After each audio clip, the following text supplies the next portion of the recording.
Hello students, welcome to chemistry YouTube channel. আমি DB sir. আজকে আমি তোমাদের পড়াবো ক্লাসিক্যাল থার্মোডাইনামিক্স। এই যে ক্লাসিক্যাল থার্মোডাইনামিক্সটা, এটা কিন্তু বিএসসি অনার্স কেমিস্ট্রি তাদের কথা ভেবেই পড়ানো হচ্ছে।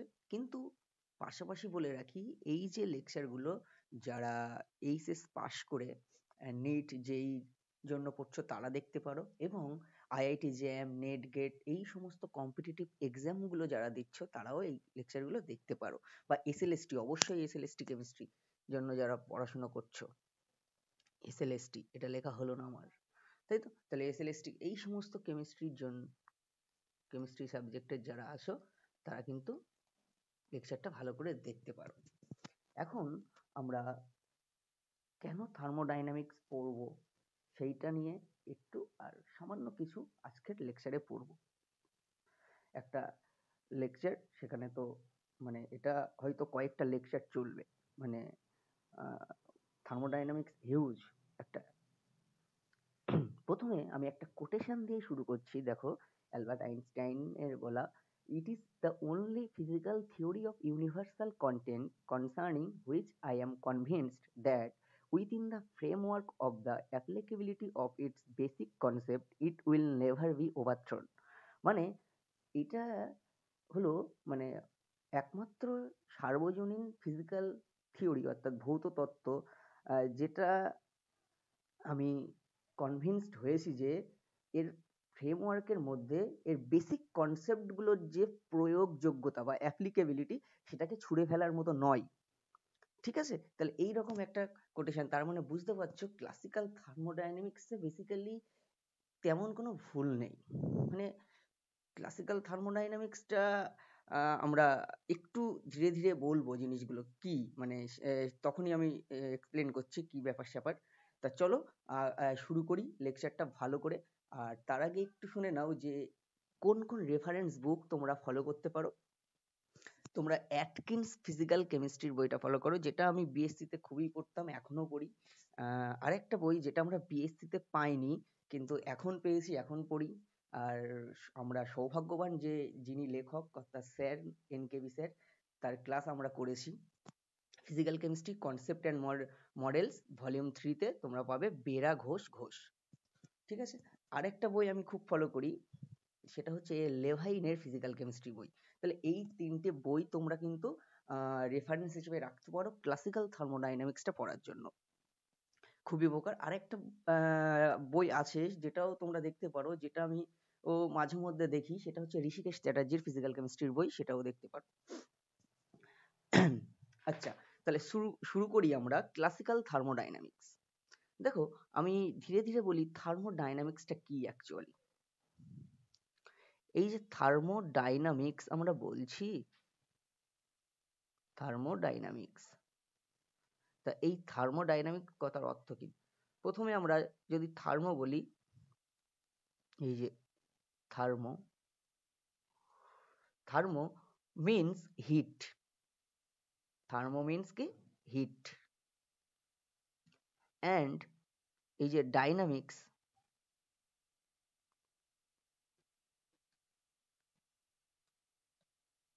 মিন্স কিন্তু সামথিং রিলেটেড টু,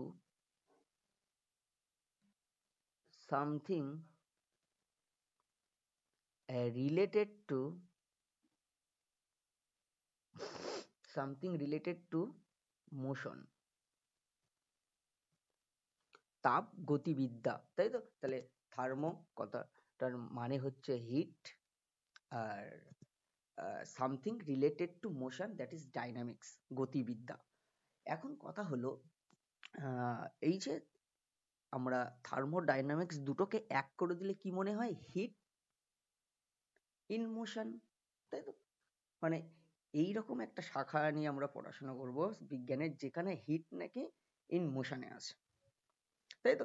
তাহলে সেইটা নিয়েই গবেষণা বা সেইটা নিয়েই কথাবার্তা, সেইটা নিয়েই পড়াশুনো।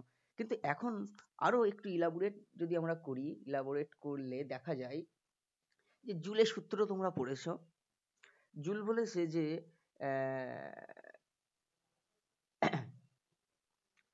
Hit and work heat and work কি ইকুইভ্যালেন্ট, সমতুল্য।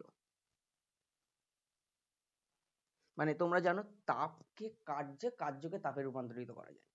ধরো কেমন ব্যাপারটা, তোমরা দুটো হাতের তালু যদি ঘষাঘষি করো, তাই তো দেখবে গরম হয়ে যাচ্ছে, তার মানে এখানে যান্ত্রিক কার্য তাপে রূপান্তরিত হচ্ছে, অর্থাৎ তাপকে কার্যে, কার্যকে তাপে রূপান্তর সম্ভব। তাহলে আমরা সেই জন্য জুল বলেছিল যে হিট এবং work is equivalent.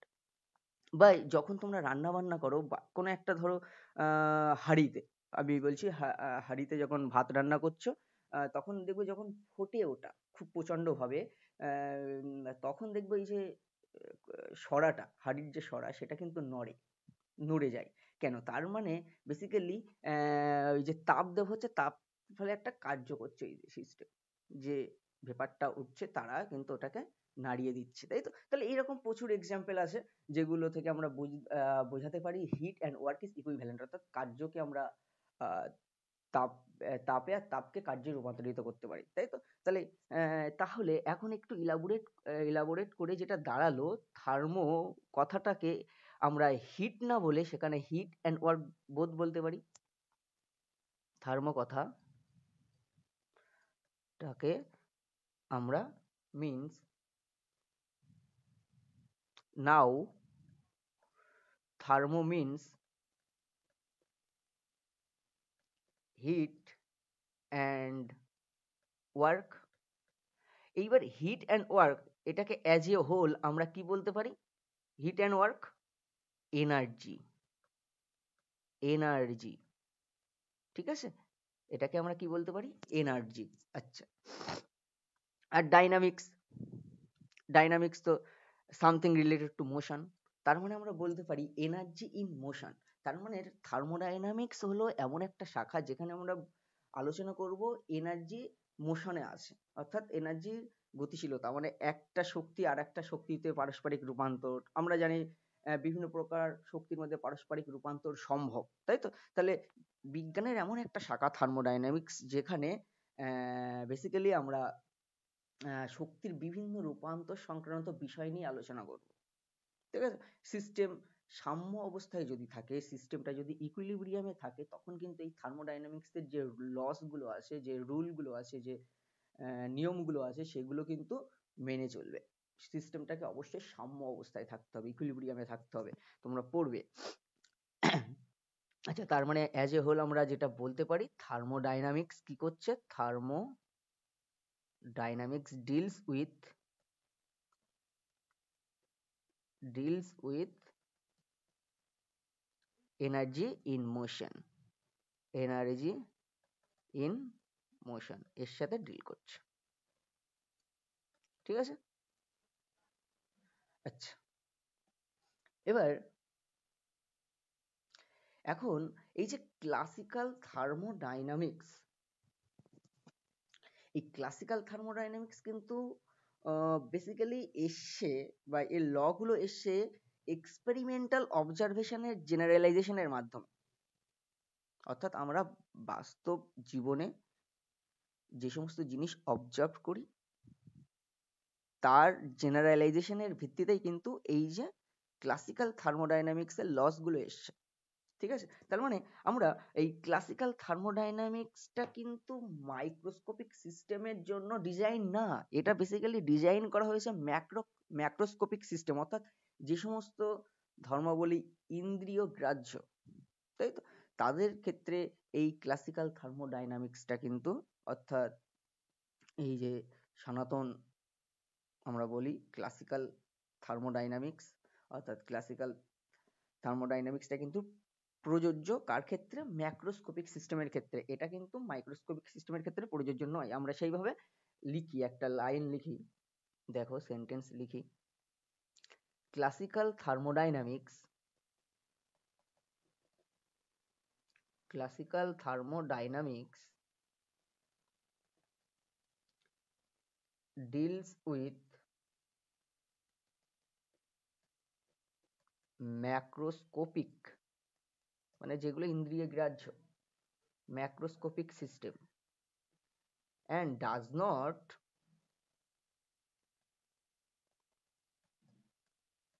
bother with the microscopic nature of the system. Microscopic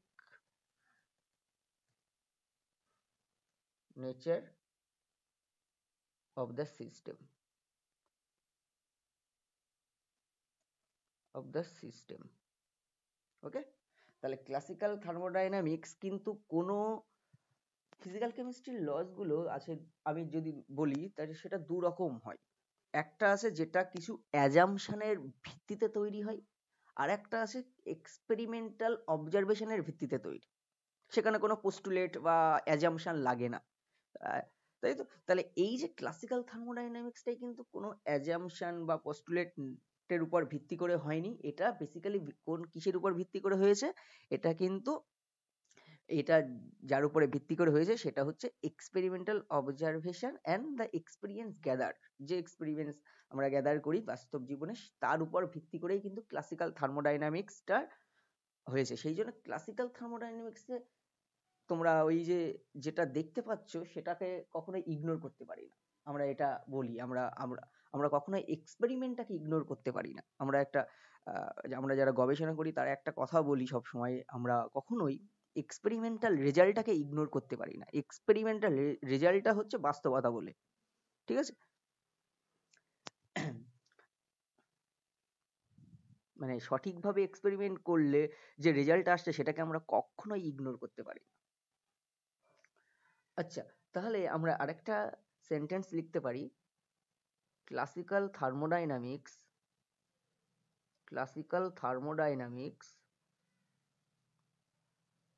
classical thermodynamics does not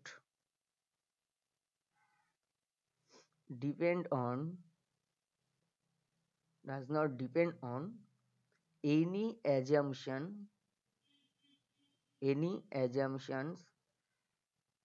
or postulates.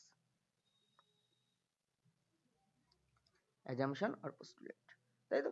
তার মানে এটা কোথা থেকে এসেছে? বেসিক্যালি লজ অফ থার্মোডাইনামিক্স গুলো এসে, লজ অফ আমি থার্মোডাইনামিক্স কেন টিডি বলছি শর্টকাটে, হ্যাঁ, তোমরা বুঝে নেবে।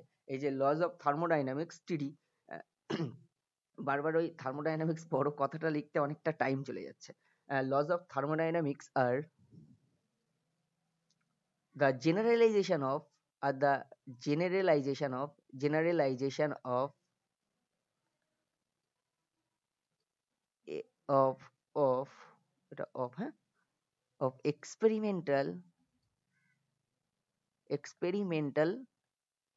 observation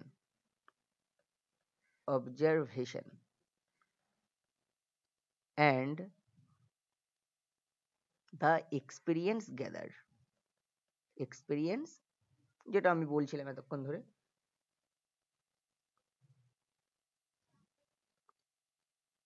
ওকে, এখন এই যে ক্লাসিক্যাল থার্মোডাইনামিক্স একদম ইনিশিয়ালি পড়তে গেলে আমাদের কিন্তু কিছু ম্যাথমেটিক্স জানতে হবে। মানে বেসিক্যালি আমরা যখন স্টেট ফাংশন বা পাথ ফাংশন নিয়ে কথাবার্তা বলবো আজকের লেকচারে, এবং এটা অনেক বড়। স্টেট ফাংশন এবং পাথ ফাংশন আমরা বিভিন্ন প্রপার্টিস গুলোকে করে দেখাবো যে কোনটা স্টেট ফাংশন আর কোনটা পাথ ফাংশন। তা সেটা কিছুটা হয়তো আজকে হবে, বাকিটা ম্যাথমেটিক্যাল পার্টটা হয়তো আজকে হবে, আর কেমিস্ট্রি যেটা পার্টটা সেটা নেক্সট, বা ফিজিক্যাল কেমিস্ট্রির যে পার্টটা সেটা নেক্সট লেকচারে হয়তো হবে। লেকচারের কতটা টাইম ধরে হচ্ছে তার উপর ডিপেন্ড করবে বলতে বলতে। তাহলে ফার্স্ট আগে আমরা ডিফারেনশিয়াল কোফিশিয়েন্ট বা ডেরিভেটিভ সম্পর্কে একটু জেনে নিই। ডিফারেনশিয়াল কোফিশিয়েন্ট বা ডেরিভেটিভ, ছোট্ট করে ডিফারেনশিয়াল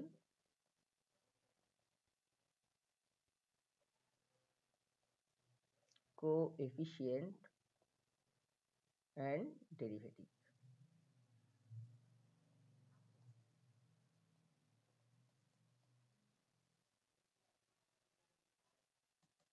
ঠিক আছে, দেখো আমরা বলছি, ধরি let y equals to f of x একটা ফাংশন, এবং সেটা হচ্ছে ফাইনাইট এবং single valued, define in any interval of x. X এর যে কোনো একটা ইন্টারভ্যালে এটা ফাইনাইট এবং সিঙ্গেল ভ্যালুড একটা ফাংশন। এটা finite and single valued.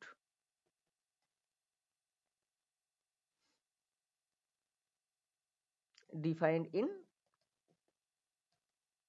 any interval of x.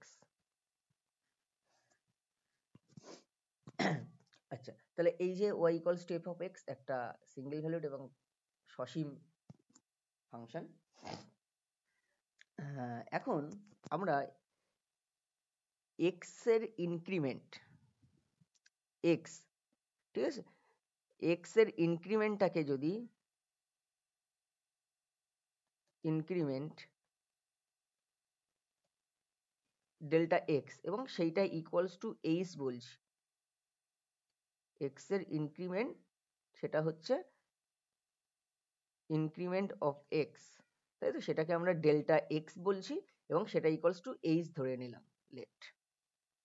ওকে, তাহলে আমরা ওয়াই এর ডেল্টা ওয়াই এটার ইনক্রিমেন্টটা কি বলবো, f of x plus del x, তাই তো, মাইনাস এফ অফ এক্স কতটা ওয়াই ইনক্রিমেন্ট হলো, তাই তো, f of x plus del x, তাই তো।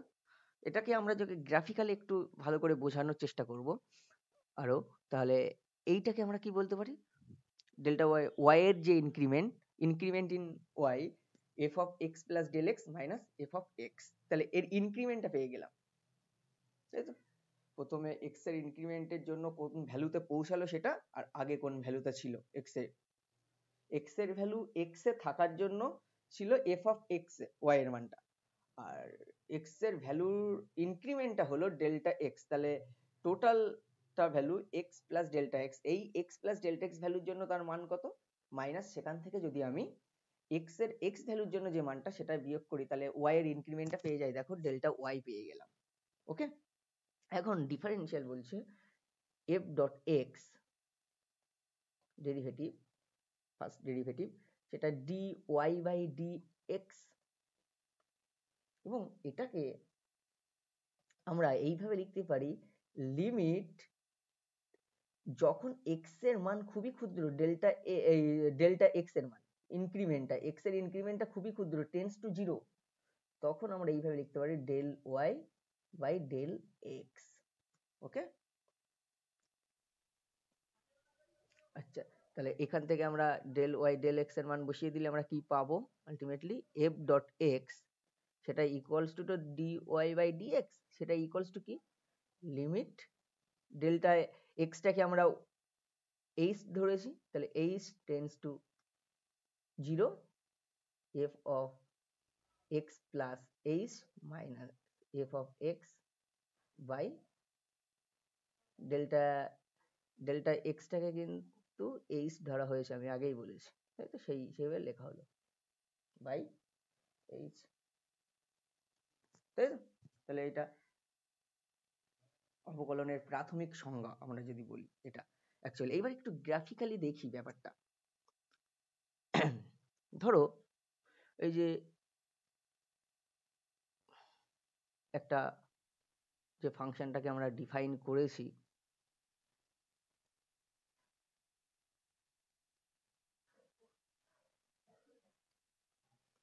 এইদিকে এক্স, এইদিকে ওয়াই, এবং y equals to f of x আমরা জানি। এখন এরকম একটা আরবিট্রারি ফাংশন বললাম, ঠিক আছে। এখন আমি বলছি, আমি একটু অন্য কালে ইউজ করি, তাহলে এখানে ভালো হবে বুঝতে। এইটা y equals to f of x এর গ্রাফ, এরকম একটা কোনো আরবিট্রারি ফাংশন ধরে নিলাম, এবং সেটা সিঙ্গেল ভ্যালুড এবং ফাইনাইট এক্স এর যে কোনো ইন্টারভ্যালে। আচ্ছা, তাহলে এইখানে একটা পার্টিকুলার পয়েন্ট বলছি আমি, এই যে পয়েন্টে এক্স এর মানটা আমি বলছি এক্স জিরো, তাই তো, তাহলে ওয়াই এর মানটা কি হবে এখানে, এফ অফ এক্স জিরো, তাই তো, এখানে। আচ্ছা, এবার এইখানটাই আমি বলছি, ঠিক আছে, এটা আমি বলছি x0 প্লাস এইচ, তার মানে এখানে এইচটা ইনক্রিমেন্ট, এইটা এইচ, তাই তো? তাহলে এইখানে y এর মানটা কত হবে? এইখানে f অফ x0 এইচ, তাই তো? হলো? এখন দেখো এই যে দুটো পয়েন্ট আছে, এখানে যদি আমরা ট্যানজেন্ট ড্র করি, একটা একটা স্পর্শক, তাই তো? স্পর্শক ড্র করলাম, আর এইখানে একটা ট্রায়াঙ্গেল এঁকে নিলাম, তাই তো? এখন কথা হচ্ছে এইটা যদি এক্স অ্যাক্সিসের সাথে থিটা কোণ করে, তাহলে এইটাও থিটা হবে। এই কোণটা এই যে ছোট্ট করে দেখালাম, এটাও থিটা হবে, অনুরূপ কোণ তোমরা জানো।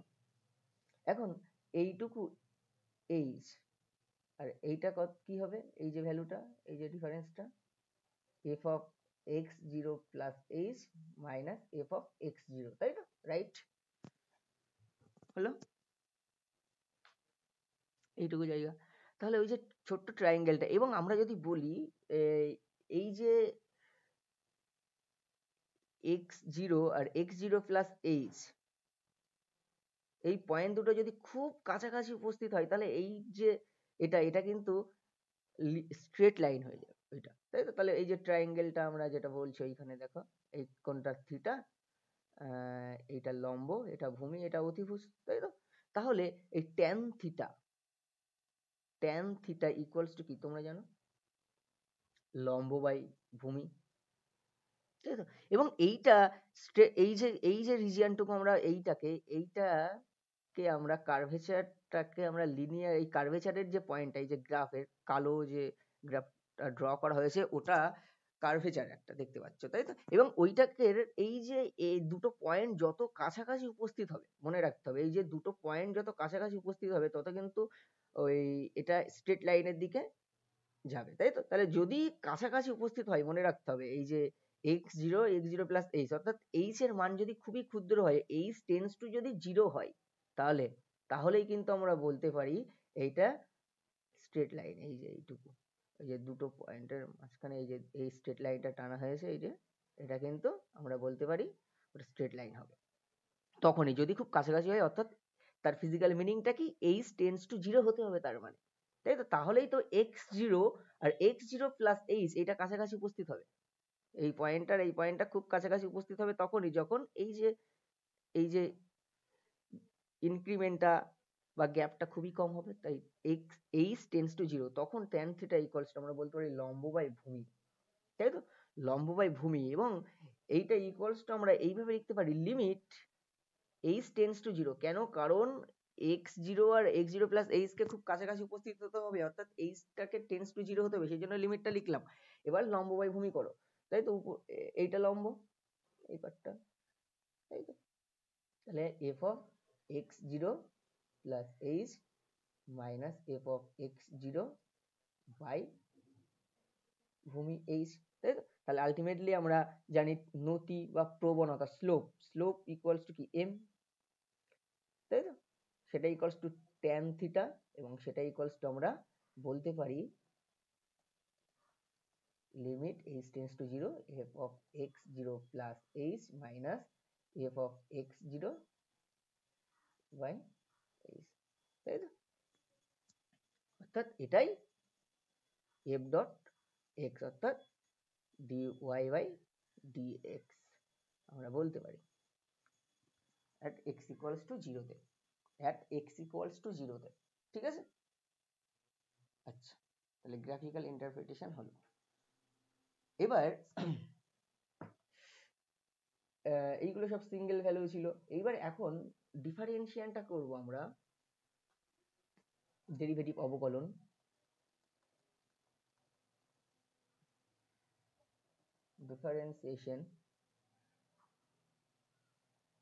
differentiation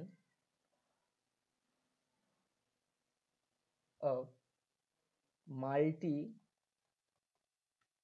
variable function. এখন এই মাল্টিভেরিয়েবল ফাংশনটাকে কেন এখানে আমরা ইনক্লুড করছি, কেন আমরা সিম্পল ডেরিভেটিভ যেটা তোমরা শিখেছো ক্লাস 11-12 লেভেলে সেইটাতে আমরা সীমাবদ্ধ থাকছি না কেন?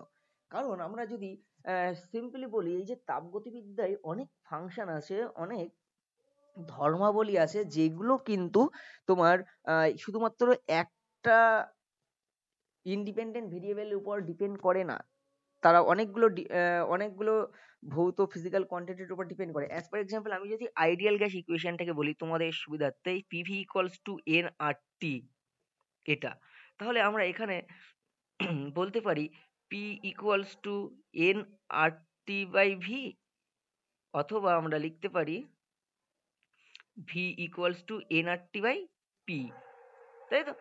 এইবার আমরা যদি বলি এখানে এন ফিক্সড, নাম্বার অফ মোলসটা ফিক্সড গ্যাসের, তখন কিন্তু মনে রাখবে এই যে পিটা কিন্তু ফাংশন অফ টেম্পারেচার আর ভলিউম হয়ে গেল, আর এখানে ভিটা ফাংশন অফ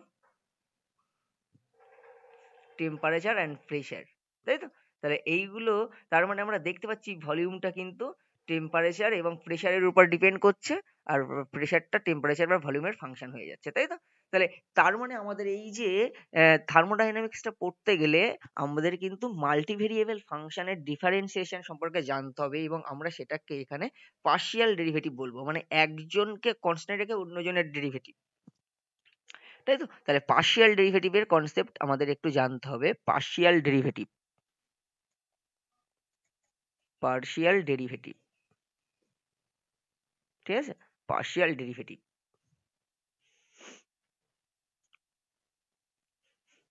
তাই তো? তাহলে আমরা বলছি let z is a function of x and y. Z হলো এক্স আর ওয়াই এর ফাংশন। একটু ব্ল্যাক কালিটা ইউজ করি, ওটাই ভালো লাগছে। Z is a function of x and Y, তাই তো? তাহলে আমরা এইভাবে লিখতে পারি, z is the function of x y. Okay, এখন আমরা বলতে পারি দ্য পার্শিয়াল ডেরিভেটিভ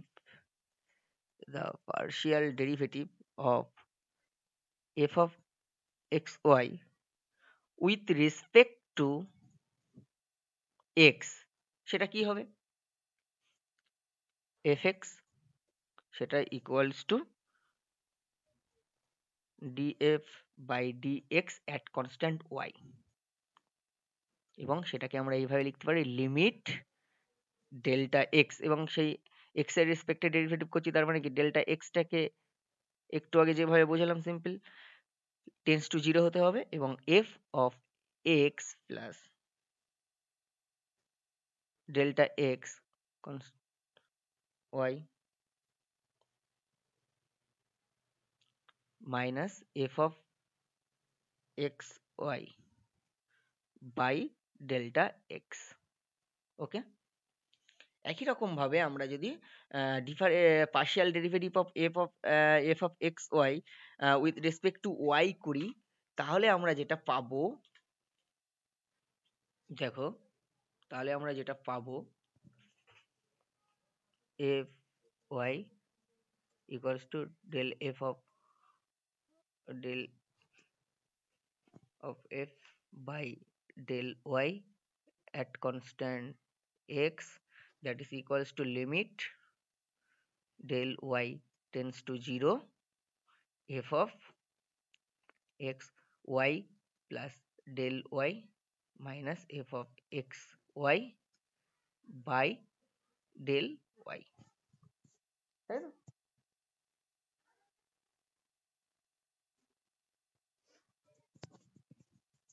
এখন আমরা একটু অন্যরকম ভাবে এটাকে ভেবে দেখি, ছোট্ট ছোট্ট করে। দেখো, এখানে আমরা যদি বলি del of f x by d x, এটা কি হবে?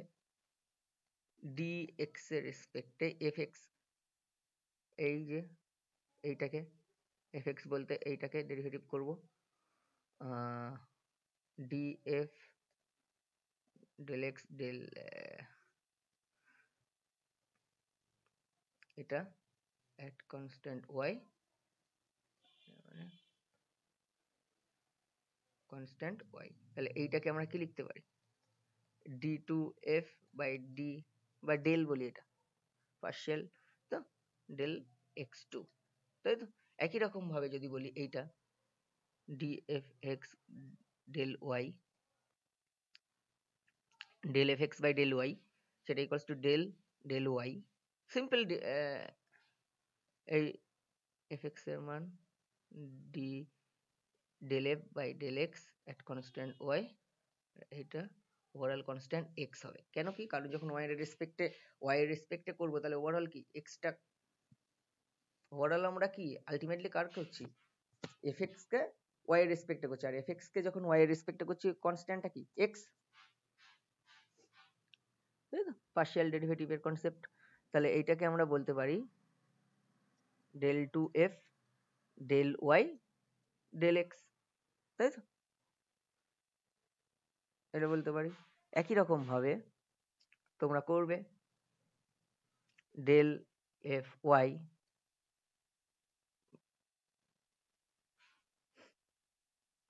বাই del y, এটা করবে। এটা করলে তোমরা একদম সিমিলারলি দেখতে পাবে del 2f by del y2, তাই তো।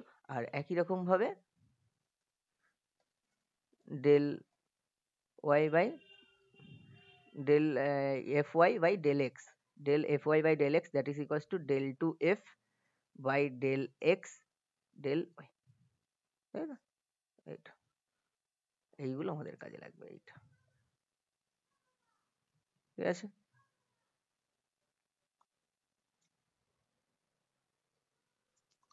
এখানে এই যে fx,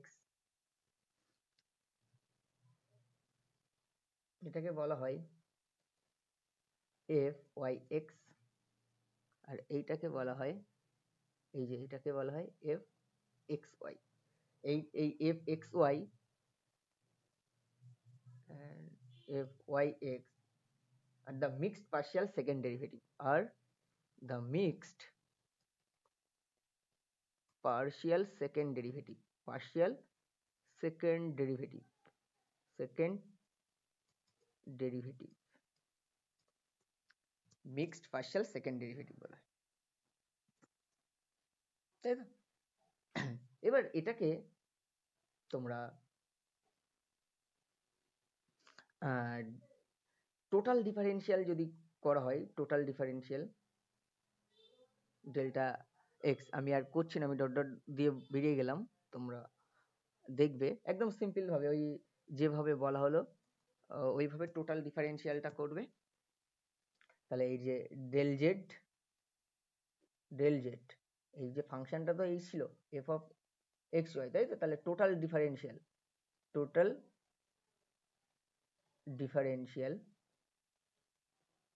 ডিফারেন্সিয়ালটা হয় যেটা ফাইনাল ভার্সন, সেটা আমি বলে দিচ্ছি, del z equals to del f del x at constant y delta x del f del y at constant x del y, তাই তো। আচ্ছা, এইবার এখন অতি ক্ষুদ্রাতি ক্ষুদ্র পরিবর্তনের জন্য বা ক্ষুদ্রাতি ক্ষুদ্র পরিবর্তনের জন্য তখন এইটাকে আমরা এইভাবে লিখতে পারি dz equals to del f del x at constant y dx plus del f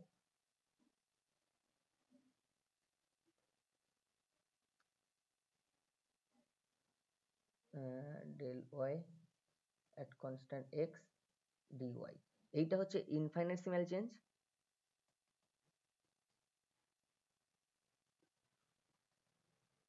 সিনাল চেঞ্জের জন্য, আর এটা ফাইনাইট চেঞ্জের জন্য, ফর ফাইনাইট চেঞ্জ, ঠিক আছে। আর এটা ফর ইনফাইনিটেসিমাল চেঞ্জ বা অতি ক্ষুদ্র ক্ষুদ্র পরিবর্তনের জন্য, এটা টোটাল ডিফারেন্সিয়াল, ঠিক আছে, জেড।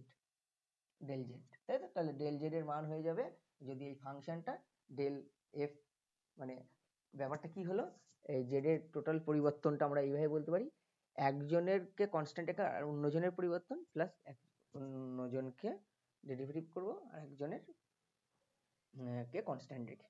ঠিক আছে, এইটা হচ্ছে ব্যাপার এখানে। ক্লিয়ার? তাহলে এইটাকে মনে রাখবে। ঠিক আছে, তাহলে আমাদের এইটা কিন্তু মনে রাখতে হবে, dz ইকুয়ালস টু ডেল, যদি z is the function of x y হয়, তাহলে টোটাল ডিফারেন্সিয়ালটা কি হয়, df by dx del f, dz equals to del f by del x, এই যে পার্শিয়াল চিহ্ন এটাকে ডেল বলবে আর এইটাকে ডি বলবে। ঠিক আছে, এইটাকে dz আর del f by del x at constant y dx plus del f by del y at constant x dy। Okay, তাহলে এটা মনে রাখবে, পার্শিয়াল ডেরিভেটিভ যদি এরকম কোনো multivariable function z function of f x, function of x y হয়, x and y, তখন dz equals to total differential for infinitesimal change, তখন আমরা লিখতে পারি del f by del x at constant y dx plus del f by del y at constant x dy।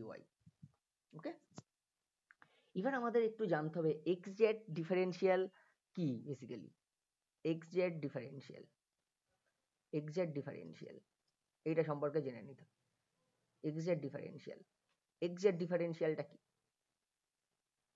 ধরো আমি বলছি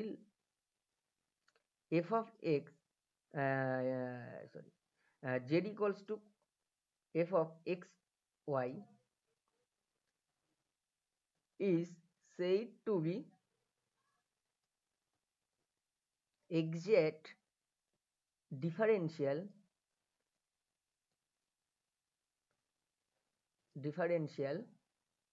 if এইবার কি কি শর্ত, dz equals to can be written as, dz কে এইভাবে রিটেন করা যেতে পারে mdx plus ndy, এইভাবে রিটেন করা যায় কিনা, যেখানে where m equals to dz by dx at constant, ওই f of x মানেই তো z, এই যে f লিখছিলাম আগে ওটা মানেই তো অ্যাকচুয়ালি z। ঠিক আছে, ফাংশন অফ x তার মানে সেটাই তো z, function of x y সেটা মানেই এক্স অ্যান্ড ওয়াই সেটা মানেই তো জেড, তাই তো? তাহলে এই যে ফাংশনটা ইকুয়ালস টু তো z, y equals to f of x, তাই তো? তাহলে এফ অফ এক্স মানেই তো ওয়াই, সিমিলারলি তাহলে এইটা, আর N equals to del Z by del Y, এটা অ্যাট কনস্ট্যান্ট ওয়াই, এটা অ্যাট কনস্ট্যান্ট এক্স, ওয়াই এর রেসপেক্টে যখন করবে এক্স কনস্ট্যান্ট, এক্স এর রেসপেক্টে যখন ডেরিভেটিভ করবে তখন ওয়াই কনস্ট্যান্ট, একদম সিম্পল ব্যাপার পার্শিয়াল ডেরিভেটিভ, এটা মনে রাখতে হবে। এবং আরেকটা জিনিস মনে রাখতে হবে পাশাপাশি, ইন্টিগ্রেশন যখন করবো, ধরো ডিওয়াই ইন্টিগ্রেশন করছি আমি সিম্পল 1 থেকে 2 এ, y2 মাইনাস y1 হতে হবে, আর জেড এর ইন্টিগ্রেশন করছি কোনো একটা dz 1 to 2 তে, সেটা equals two z2 minus z1 হতে হবে। এটাকে পাথ ডিপেন্ডেন্ট হলে হবে না, শুধুমাত্র ফাইনাল স্টেট এবং ইনিশিয়াল স্টেটের উপর ডিপেন্ড করে যদি, তাই তো? আরেকটা জিনিস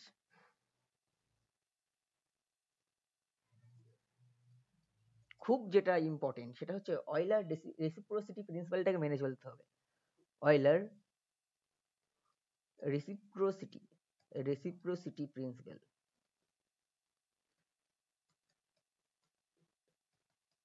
এই যে অয়লার রেসিপ্রোসিটি প্রিন্সিপালটা কি বলছে, এই del two z equal del x del y equals to del two z del y del x, এইটা হতে হবে। অর্থাৎ এইটা হলে হওয়া মানে অয়লার রেসিপ্রোসিটি প্রিন্সিপাল মেনে চলা, তাহলে এটা যদি মেনে চলে, এটা যদি হয়, বা এটা যদি হয়,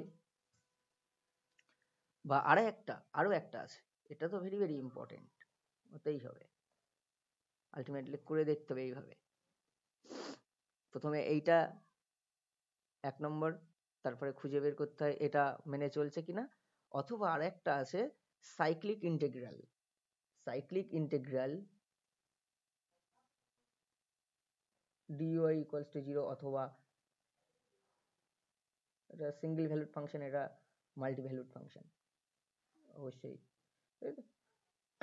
dz equals to 0, এটা মনে রাখতে হবে। তাহলে এই সাইক্লিক ইন্টিগ্রাল কিন্তু 0 হবে।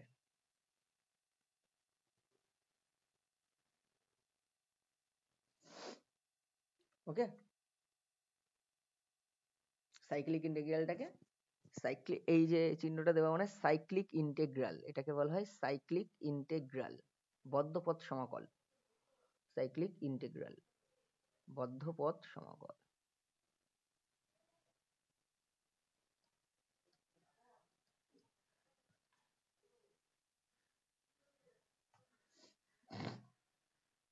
আচ্ছা, এবার আমরা স্টেট ফাংশন এবং পাথ ফাংশন নিয়ে একটু কথাবার্তা বলে আজকের লেকচারটা করে দিই। আরেকটা জিনিস এইখানে একটু একটা রুল মনে রাখবে, সাইক্লিক রুল। সাইক্লিক রুল বলে খুবই important cyclic rule. Cyclic rule অনেক অঙ্ক করার জন্য এটা লাগে থার্মোডাইনামিক্সে। সাইক্লিক রুলটা বলছে, ধরো যদি f the function of x and y হয়, তাহলে আমরা লিখতে পারি, এবং অবশ্যই dz if dz is exact differential, exact differential, sorry, differential, exact differential হয়, we can write, আমরা লিখতে পারি। আচ্ছা, exact differential মানে কি? exact differential মানে মনে রাখতে হবে এই যে তাদেরকে এইভাবে লেখা যাবে, প্রথম কথা এইভাবে লেখা যাবে, যেখানে এটা m equals to এটা, n equals to এটা, অয়েলার রেসিপ্রোসিটি প্রিন্সিপালটাকে মেনে চলবে, বা বদ্ধপথ সমাকল 0 হবে। ঠিক আছে, তাহলে এইগুলো যদি কন্ডিশন স্যাটিসফাই করে কোনো ফাংশন, তাহলে তা এক্সাক্ট ডিফারেন্সিয়াল বলতে পারি ডিজেটাকে আমরা।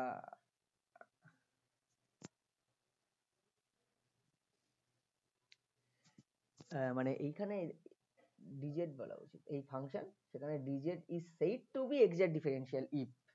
ঠিক আছে, এই ডিজেটটাকে টোটাল ডিফারেন্সিয়াল অফ জেড, এটাকে আমরা এক্সাক্ট ডিফারেন্সিয়াল বলতে পারবো তখনই যখনই dz equals to m of dx plus n of m dx plus n dy হবে, এবং অয়েলার রেসিপ্রোসিটি প্রিন্সিপালটাকে মেনে চলবে, এবং সাইক্লিক ইন্টিগ্রালটা 0 হবে, তখনই আমরা বলতে পারি এটা এক্সাক্ট ডিফারেন্সিয়াল, অর্থাৎ ডিজেটটা এক্সাক্ট ডিফারেন্সিয়াল। মেনলি এই দুটো পয়েন্ট, এইটা আর এইটা আমরা দেখব, আর এইটা আমরা দেখব, দেখে যদি স্যাটিসফাই হয় তাহলে বলে দেবো এক্সাক্ট ডিফারেন্সিয়াল, তাই তো? পারফেক্ট ডিফারেন্সিয়াল, পারফেক্ট বা এক্সাক্ট, অনেকে পারফেক্টও বলে এটাকে, হ্যাঁ, আরেকটা নাম আছে perfect, perfect exact or perfect differential. আর যদি না হয় তাহলে ইমপারফেক্ট বা ইনএক্সাক্ট ডিফারেন্সিয়াল বলা হয়। ঠিক আছে, এবার দেখো আমি বলছি যে এরকম একটা কেস, সাইক্লিক রুল যখন ডিফাইন করব, তখন দেখো এই যে এফ অফ যে Z is the function of F of X, Z is the function of x and Y, তাই তো? এরকম একটা ব্যাপার। তাহলে এক্স অ্যান্ড ওয়াই এর ফাংশন হচ্ছে জেড, এবং total differential of Z that is d Z, সেই ডিজেডটাকে আমরা এক্সাক্ট ডিফারেন্সিয়াল বলতে পারবো যদি পারি, যদি এক্সাক্ট ডিফারেন্সিয়াল হয়, তাই তো? তখন আমরা লিখতে পারি এটা, মনে রাখবে, del x by del y at constant z. এইবার কি হবে, নিচেরটাকে উপরে, del y by del z at constant, তখন কি হবে, এক্স ডেল, এইবার নিচেরটা আবার উপরে, del Z by del x at constant y equals to -1। এটা হচ্ছে সাইক্লিক রুল, মনে রাখবে। এবং এইটা কখন অ্যাপ্লাই করতে পারবো এই সাইক্লিক রুলটা, যখন জেডটা এক্স এবং ওয়াই এর একটা ফাংশন হবে, এবং ডিজেটটাকে আমরা এক্সাক্ট ডিফারেন্সিয়াল বলতে পারবো, তখন আমরা এইভাবে লিখতে পারি। এটা মাথায় রাখবে, এটা সাইক্লিক রুল। ওকে, এখন স্টেট ফাংশন আমি জাস্ট ইন্ট্রোডিউস করে নেক্সট ক্লাসে উদাহরণ দিয়ে দিয়ে বোঝাবো কোনটা স্টেট ফাংশন কোনটা পাথ ফাংশন। অনেকটাই হয়ে গেল, 45 মিনিট হয়ে গেল, এতটাও আমি চাইনি, কিন্তু আমি বলতে শুরু করলে একটু বেশি হয়ে যায় কেন জানি না। যা হোক, ভালো মন্দ নিয়ে সবটা নিয়েই লেকচারটা শেষ করতে যাচ্ছি। State function and path function. Path function, state function আমরা তাদেরকে বলতে পারবো যাদের পরিবর্তনের মানটা, প্রথম কথা মনে রাখবে, স্টেট ফাংশন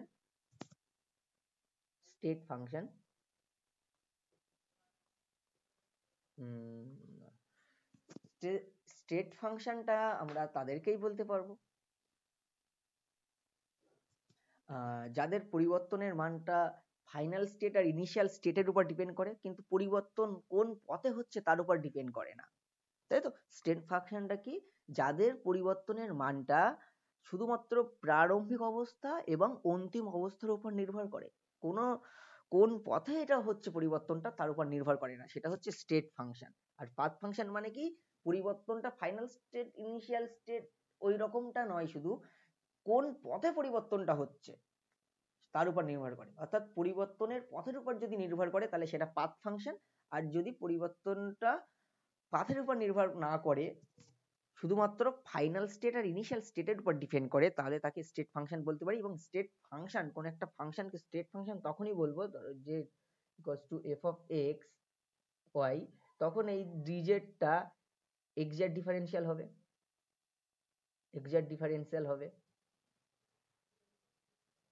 ডিজেটটা কি হবে, স্টেট ফাংশন হলে ডিজেটটা, ধরো এরকম একটা ফাংশন, সেটা স্টেট ফাংশন আমি বলছি, তাহলে কি হবে, ডিজেটটা এক্সাক্ট ডিফারেন্সিয়াল হবে বা পারফেক্ট ডিফারেন্সিয়াল হবে, এবং এই যে অয়লার রেসিপ্রোসিটি প্রিন্সিপালটাকে মেনে চলবে। অয়লার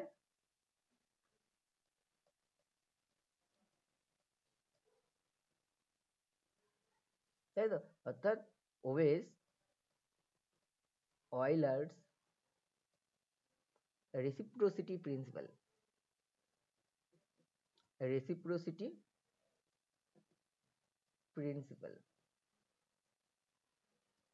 ঠিক আছে। তাহলে কোনো ফাংশনকে আমরা স্টেট ফাংশন তখনই বলতে পারবো, ধরো আমি বললাম z equals to f of x and y, তাহলে ডিজেটটা এক্সাক্ট ডিফারেন্সিয়াল হবে বা পারফেক্ট ডিফারেন্সিয়াল হবে এবং অয়লার রেসিপ্রোসিটি প্রিন্সিপালটাকে মেনে চলবে, তখনই আমরা তাকে স্টেট ফাংশন বলতে পারি। এবং তার পরিবর্তনের মানটা কিন্তু ফাইনাল স্টেট এবং ইনিশিয়াল স্টেটের উপর নির্ভর করে।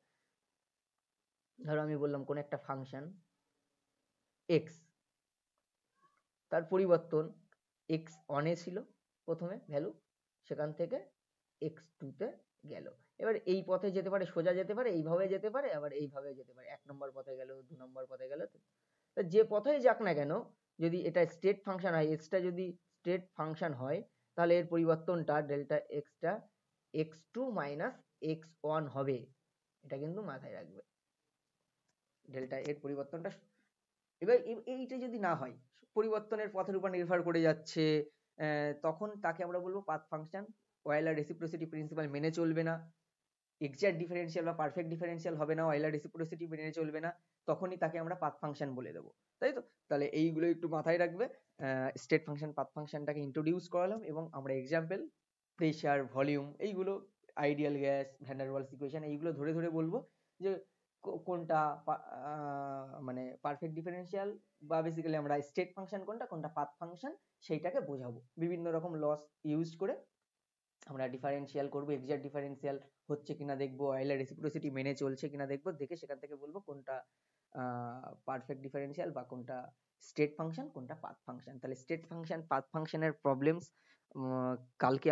কালকে বলতে আমরা নেক্সট লেকচারে, আমি ওইভাবে বলতে পারি না কোন দিন ফ্রি থাকবো, নেক্সট লেকচারে আলোচনা করব। তাহলে বেসিক্যালি এই লেকচারগুলো কিন্তু ডিজাইন হচ্ছে ছোট্ট ছোট্ট করেই হচ্ছে, কিন্তু ডিজাইন হচ্ছে কিন্তু বিএসসি যারা কেমিস্ট্রি অনার্স পড়ছো তাদের জন্য, তাছাড়া যারা কম্পিটিটিভ কেমিস্ট্রি বিভিন্ন এক্সাম দিচ্ছ তারাও দেখতে পারবে। কারণ কি, এই কনসেপ্টগুলো রাখা জরুরি, কারণ থার্মোডাইনামিক্স সারা জীবন কাজে লাগবে এমন একটা চ্যাপ্টার, এবং এটা খুবই ইম্পর্টেন্ট একটা চ্যাপ্টার, এর কোনো তেমন ভুল বলতে কিছুই নেই, এক্সপেরিমেন্টাল অবজারভেশনের ভিত্তিতে তৈরি, খুবই কার্যকর। ওকে, তাহলে আজকের লেকচার এই পর্যন্ত। তোমরা সবাই ভালো থাকো, সুস্থ থাকো, আর আমার চ্যানেলটিতে নতুন হলে অবশ্যই চ্যানেলটিকে সাবস্ক্রাইব করবে। এইরকম আরো ভালো ভালো ভিডিও আমি নেক্সট আরো পরবর্তীতে চেষ্টা করব দেওয়ার, যে আরো ভালো, আরো নিজেকে ইমপ্রুভ করার চেষ্টা করব। সাপোর্ট করবে, সাবস্ক্রাইব করবে চ্যানেলটাকে, লাইক শেয়ার করবে। ওকে, তাহলে আজকে এই পর্যন্ত।